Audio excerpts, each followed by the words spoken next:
Bugun Olmazor tumaniga kelganmiz. Chimboy mahallasi bo'lyapti. Bu yoqda mana masjidni ko'ryapsizlar. Islomobod masjidi ro'parasidan ham ikkita ko'cha bilan kirib kelsanglar bo'lar ekan. Bu yoq tarafdan Turin universiteti oldi bilan ham kirib kelsa bo'ladigan joy ekan. Tupikda joylashgan. Mahallani ko'ryapsizlar. Hammasi chiroyli uylar, xudo xolisa fayzli mahalla ekan. Tor emas, kengina mahalla ekan. Xo'p, fasad qismi 12,5 metr bo'lyapti. Bu xonadonimizning общий sotig'i 357 sotuv bo'lyapti. Narxi $140,000 egalari so'rashyapti. Yana kimgadir qiziq bo'lsa, nomer qoldiramiz. Aloqaga chiqsanglar, bemalol kelib ko'rib, egalari bilan talashib tortishib, savdosini qilib olsanglar bo'ladi.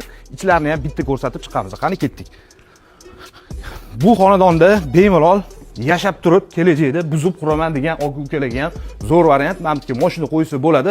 Bir umumiy 6 ta 7 ta xonasi bor, oshxona, hammom, tualetlari, hamma shart-sharoiti bor xonadon bo'lyapti. Mana bu yoq tarafi ozgina kastaroq ketgan joylari bor ekan.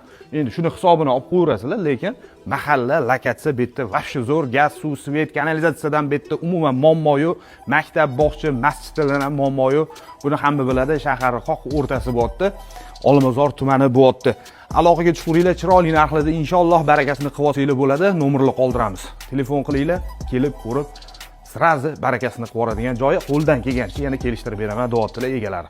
Sog' bo'linglar, salomat bo'linglar.